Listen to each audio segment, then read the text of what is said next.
Bwana Mambo ni moto. Mambo ni fire. Hatari sana. Awowo. Fanya vyote lakini usimguse mama ya. Mama ni mama. Mama ndo nguzo yangu. Bwana. Sawa, sisi tupo tena hapa kuzungumza na wewe kwenye The Gossip Table. Jamani! Shida limefungwa. Tuko hapa kuzungumza naye mtazamaji, lakini pia kukaribisha kwa uzuri kabisa. Kama ndio kwanza wewe ambaye unaichagua Skitana Media Pro, basi hakikisha kwamba una subscribe. Na baada ya story hii hapa unadondosha comment yako na kumetisha kinyamwezi zaidi. Mimi hapa ni Sammy Bay. Mimi naitwa Ching, tuko live. AK Maroon Boy. The baddest. No sana. Bwana Ching, tuko na issue ya Rich Mavoko. Rich Mavoko ametema nyongo. Ameyatoa yote. Unajua toka alipotoka WCB kuna kipindi hakuzungumzaga vizuri. Hapo sio mzungumzaji pia. Sio mzungumzaji, lakini ukigusa yani ile guse kunako. Ni mtu ambaye anakaa na vitu kwa muda mrefu sana. Kabisa. Alafu sio mtu akuonekana sana kwenye mitandao. Hata kwenye media. Manangu ndio yani kwenye interview nyingi sana haonekani. Kwa hiyo ukimpata huwa anakuwa akiamua kukufungukia huwa anafunguka. Unajua watu wao wanazungumza mengi baada ya wasanii kutoka kwenye lebo na kujuza huyu naye alitoka kule kwa sababu gani. Kila msanii huwa anakuwa na sababu zake, lakini sababu za Rich Mavoko bwana, kuna ile moja ndio ikawashangaza watu. Moja sababu zake ambazo mbili naweza nikazizungumza hapa au tatu. Ya kwanza ilikuwa ni kwamba mama yake alikosewa heshima inavyosemekana. Mmoja kati ya mameneja wa Diamond Platnumz ambaye ni Salama SK alimkosea heshima mama yake na Rich Mavoko, kiasi kwamba Rich Mavoko alishikwa hasira mpaka wakazichapa. Lakini pia ya pili ilikuwa ni mkataba ambao Rich Mavoko alikuwa nao pale WCB. Kama ni mkataba ambao unamnyonya na mkataba ambao unamnyima yeye kuwa huru na kazi zake za kisanaa. Hizo ni moja kati ya sababu ambazo Rich Mavoko amefunguka. Sisi tukaishikilia hii ya mama. Unajua kama WCB na Rich Mavoko ilo tatizo lao limeshaisha mapema. Na sisi surprise kwamba Salamu SK, kitu ambacho sisi exclusive kwetu tulikuwa tukijui kwamba Salamu SK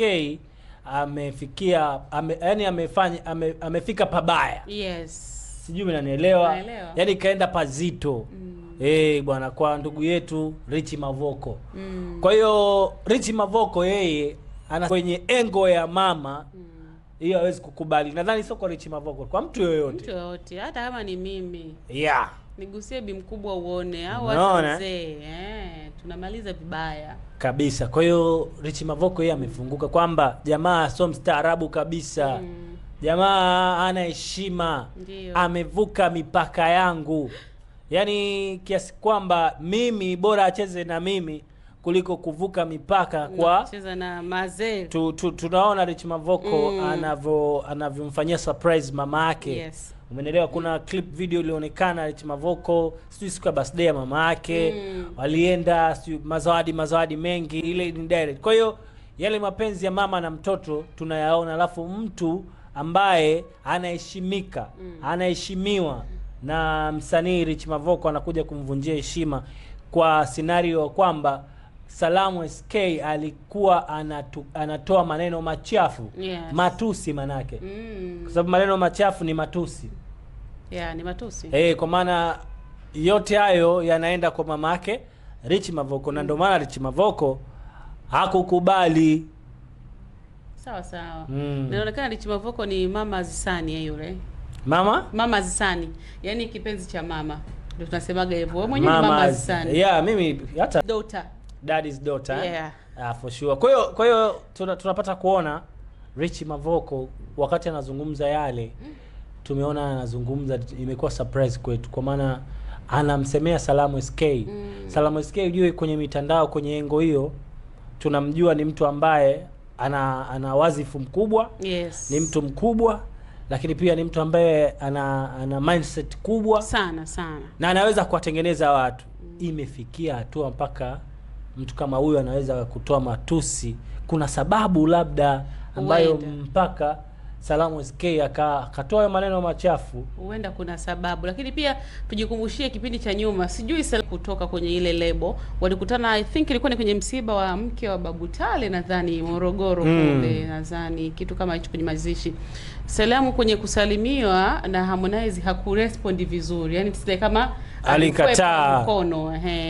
Kwa ukija na kwa Rich Mavoko naye kazungumza kwamba Salamu alivuruga mambo kutokana na kutokumheshimu mama yake na Rich Mavoko hivi na vile. Yaani tunajuza sasa hapo Salamu anakuwa na shida gani na wale wasanii wanapokuwa wanaingia kwenye lebo, au ni kwamba kwa sababu ni msanii mdogo lazima amkosee heshima, kwamba hawezi kumpa heshima kwa ukubwa kwa sababu yeye ndio bosi pale, sababu ni meneja. Yaani tutakuwa tunajuza kwamba Salamu anakuwa na shida gani wale wasanii wakiichaji hulka. Unajua maana hulka? Unajua maana hulka? Yaani kwa maana ukinapokutana na mtu kama Salamu usio unajua kila kitu.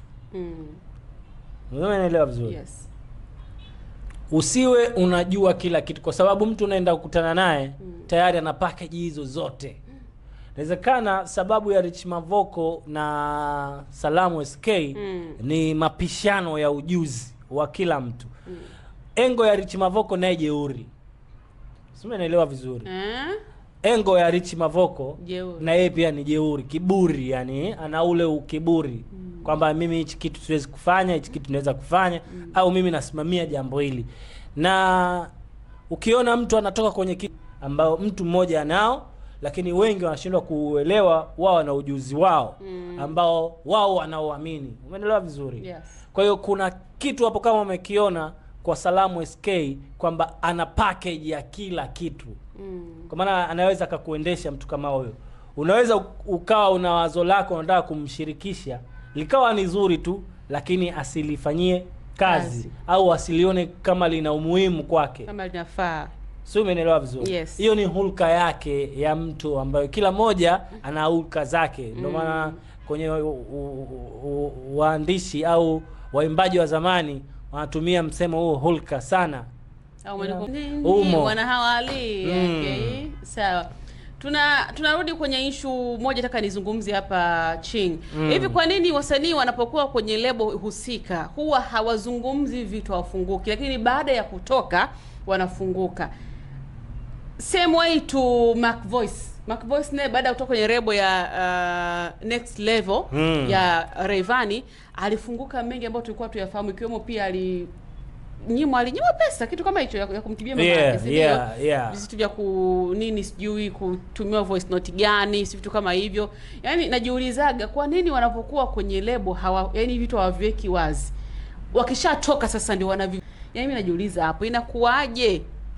Unajua kwenye swala la kuna vitisho kwamba ukisema hii ni wako. No, unajua kitu cha kwanza mimi kwa mawazo yangu nayaona kwa wasanii wengi wanakuwa wadogo. Ndio. Kwenye maisha ya muziki, kwenye interest pia, lakini pia kwenye knowledge ya kujua hata hiyo mikataba yenyewe na kila kitu. Na uoga ndani yake. Umeelewa vizuri? Kwa hiyo mtu umetoka street huko na maisha yako magumu na nini, umepata good way kwamba sasa hivi umepata nafasi kuonana hata na Konde Boy, kuonana hata na Chief Good Love, si ndio? Kuonana na hata African Princess kwenye hizo lebo na nini. Umeelewa? Kwa hiyo kuna uiza watu kukaa chini kuangalia nini ambacho unatakiwa ukifanya. Kwa hiyo mimi naona tu ni tabia zao ambazo unatakiwa tu zirekebishwe kwenye kujifunza knowledge ya mikataba. Na ndio maana unapoingia sio kosa la mwenye lebo, ni kosa la msanii mwenyewe. Ukiona wasanii wanafunguka sana na nini, it's all about time. Wewe umesaini mkataba miaka 10. Umeelewa? Unatakiwa watu project zako zinaenda. Ndani ya miaka 10 una asilimia zako unazipata, uzipati, sisi hatuwezi jua. Umeelewa? Na ndio maana wewe unasema unajiuliza kwa nini hawa wasanii hawazungumzi wakati wakiwa ndani ya lebo. Yes. So about contract pia, mikataba ile haikuruhusu. Umeelewa? Yaani anakimbia lebo sasa. Anaonekani na unasikia labda mtu anamtafuta msanii wake. Yaani connection, mawasiliano na kwa mazuri. Kwa hiyo ndio inakusona sana na kwa ni hivyo. Kwa hiyo sasa hivi nadhani wamepata knowledge. Wasanii wengi huwezi kuingia kwenye lebo tu bila kuangalia mikataba na nini. Umeelewa? Kwa hiyo ni hivyo. Kija kwa ndugu yetu Richie aliliona hilo kwa muda mrefu, na ndio maana akachukua maamuzi. Takriban imepita miaka mingi sasa hivi anafanya mziki wake bilioni ya Kids au vipi, ambaye ni Rich Mavoko. Alipiga chaka tu chaka hizo. Lazima. Na Rich Mavoko ana mziki mkubwa, sijui kwenye brand yake ana brand kubwa, ana uwezo wa kudance, ana uwezo wa kuimba. Yes. Ni mtu ambaye ana mwandishi pia mzuri. Sasa ndio maana unakuta unasikia kwamba Rich Mavoko wana mgogoro na Chino, kama ulikuwa unakumbuka, kama unasikia umepata hizo habari, umeelewa? Unasikia Chino alimvuta kwa mabigi wakubwa, mabosi na nini, lakini baadaye Mavoko akafanya exchange, yule bigi akawa sasa ndo anamuelewa Mavoko kuliko Chino wana man. Umeelewa vizuri? Kwa hiyo unapata kuona weakness za mtu, unapata kuona kama nilizungumza mwanzo kiburi cha mtu. Unaona, unapata kuona pia majigambo, kujivunia sana mtu. Kwa baadhi ya watu huwa wanatovu kwa adabu kwa wasanii. Na sisi hatujui kwa Salamu SK shida ni nini, aliweza kutoa maneno machafu kwa mama yake. Umeelewa vizuri? Kwa hiyo hao walikuwa na ugomvi wao kwa wao. Ugomvi inawezekana pia. Unajua inaweza kuwa kama mimi na wewe Ching tuna ugomvi alafu nikakutukania mama yako, inakuwa kuna yale matusi ambayo yanamlenga mama moja kwa moja. Unajua kwenye hasira, kwenye malumbano, matusi kama hayo yatakuwepo. Kwenye mambo yalikuwa kuna chanzo cha ugomvi wowote, zile panic za kila mmoja, matukano zote yatakuwepo, lakini kuna wakati watu wakubwa lazima waepuke hizi drama ambazo tu hivyo vilivyopita. Tunakumbuka namzungumzia Nenda Sepa leo nimekushtuki Suma Mnazareti. Suma Mnazareti. Tunakumbuka alimzungumzia Bidazen hapa kwenye issue yake. Ni kama mtu anafufua makaburi ambayo yalishazikwa zamani kitambo. Na which is sio mbaya kuongelea, lakini ndio inakuwa big story kwa sababu ulikificha kwa muda mrefu. Ndio. Ulikaa na kitu kwa muda mrefu. Kwa hiyo ulipopata time ya kueleza, unaeleza, na ndio maana Rich Mavoko akamzungumzia vibaya sana, na alizungumza kwa hisia. Bwana. Kwa hiyo mimi nadhani sasa hivi ni sisi tumeelewa na tunamjua pia Salamu SK. Tunamuelewa vizuri. Kitu kingine, nyewe mabosi ambao mnakuwa mko na watu kwenye lebo zenu, basi msiwafanye wakaishi kama watumwa. Sababu pia kitu kingine moja sababu wazo kazungumza pia Rich Mavoko ile kwamba unakuwa kwenye lebo unaishi kama mtumwa. Yaani kwa sababu mtu kisha sainiwa wewe tayari ni mshirika wa kibiashara. Unakaa kwenye lebo unakaa kama mtumwa. Yaani kama unakaa unasikilizia ile leo nitaambiwa nini, mikono iko hivi. Kisa zingine pia sio nzuri, maana watu wanajitoa kwenye lebo zenu. Hebu jitahidi kumpa mtu uhuru, yani uhuru kufanya kazi yake mwenyewe. Na kitu kingine pia bwana, kumbe sababu nyingine ambayo Rich alizungumza kipindi hicho ambacho kwenye lebo kama vile kilikuwa zinapigwa kwenye media ambayo ngoma za bosi hazipigwi. Nakumbuka hiyo moja ya media hapa ilikuwa haipigi ngoma za bosi. Na kipindi kile mambo alikuwa ni moto sana. Ilikuwa ni moto. Unajua kile beef ndo zinanoga. Ni kweli inawezekana kwa sababu tukiangalia kipindi kile Rich Mavoko alikuwa karibu sana hiyo media. Na media ndo ilipublish sana kuhusiana na Rich Mavoko kwenda pale kwenye hiyo lebo, umeelewa vizuri. Kwa hiyo stories kipindi kile inawezekana ikawa ni sababu hiyo, kutokana na beef ya huyo msanii mkubwa ambaye kuzungumziwa pale ya kutajwa na watu wengi sana wanajua, lakini tunazima. Umeelewa vizuri. Inawezekana ikawa ni sababu na ndio imepelekea yule jamaa kuondoka pale. Mtu ichukule kwenye engo nyingine. Kwamba Rich Mavoko angekuepo WCB mpaka sasa hivi angekuwa kwenye engo gani, au angekuwa kwenye ushindi wa aina gani? Angekuwa mbali, sababu hata tukiangalia ngoma ambazo Rich Mavoko amezitoa akiwa WCB, ngoma hizo zimeenda viral, quality, video kali, audio kali, zina numbers. Kwa hiyo angeendelea kuwa pale angekuwa mbali zaidi, kwa sababu hata baada ya kutoka sawa alitoa kazi zake, lakini hazikuenda kama vile ambavyo alikuwa kwenye lebo. Na ndivyo inavyokuwa ukitoka kwenye lebo kubwa, yani mpaka ujitafute sana. Labda wewe tayari umeshajipanga kama ndugu zetu. Kuna lebo, unajua hizi lebo sasa hivi zimekuja, lakini ile upana au ukubwa wa lebo unadhani kama wanaujua, lakini hawautendei haki. Kwa msanii. Si unanielewa nikizungumza hivyo? Nakuelewa. Na wanaongea hiyo kwa sababu msanii anahitaji kuwa na lebo katika maisha yake ya muziki. Ni kama mama na mtoto. Mama anapomlea mtoto wake anataka akue, awe na mafanikio, ili mama naye apate kitu au ajivunie kuwa nimemsomesha mtoto wangu. Si umeelewa vizuri? Ni kweli. Lebo ya WCB bila kuficha ndio lebo namba 1, lakini baadhi ya wasanii wamepata mafanikio makubwa. Tena sio Tanzania, tena Afrika Mashariki. Afrika Mashariki. Umeelewa? Yeah. Kutokana na mwanzishaji wa lebo yeye mwenyewe ni mafanikio. Anapenda kwanza kuona wenzake wanafanikiwa. Yeah. Lakini anaujua mziki kwenye engo yake kabisa. Lakini si mchoyo wa kutoa mawazo au kushirikisha mawazo kwa watu japo kuwa na weakness zake. Ni kweli. Umeelewa vizuri? Hiyo ni point. Kwa sababu Rich Mavoko au Diamond alipomuona Rich Mavoko aliona kwamba huyu ana sauti ya peke yake na ana uwezo wa kuandika. Hana kitu gani? Hana uwezo. Alishafanya, tushamsikia, ana jina, lakini kuna production ambazo hajafika, umeelewa? Au kuna engo anatakiwa aende zaidi. Imebaki story wale ngoma. Na uzuri Rich Mavoko alienda WCB akiwa tayari ameshakuwa kwenye level kubwa. Ni mkubwa. Kazi zake zinakubalika kwa ukubwa. Ni mkubwa, yani kaenda pale ni mkubwa, yani sikaenda soko. Watu mpaka walisema kwa nini Rich Mavoko ameenda Wasafi atapotea, sio nini na nini. Diamond alichoenda kufanya kutengeneza unit ya pamoja. Sio peke yake. Ushirika wa kibiashara. Kaona mimi nimefungua lebo, okay. Boss Rayvanny, nimemchukua Lava Bosso. Kwa kuna haja kubwa kuwachukua wasanii ambao tayari wana nguvu zao. Kwa sababu Rich Mavoko ameanza kujulikana, Diamond bado bwana ndo anajitafuta. Na ndio maana nakwambia for this time around tumwache tu Rich Mavoko, lakini mimi ndio maana nikataka kujua kipindi WCB imemkamata Rich Mavoko. Rich Mavoko alikuwa mkubwa sana. Alipokuja kushuka akashuka kwa engo, yani azikaporomoka kama mtu ambaye anaanza upya. Na sasa hivi tumeona anafanya kazi zake vizuri tu, zinaenda na maisha yake yanaendelea pasipokuwa na lebo na maisha yake fresh. Lakini mkimya at least leo kaongea.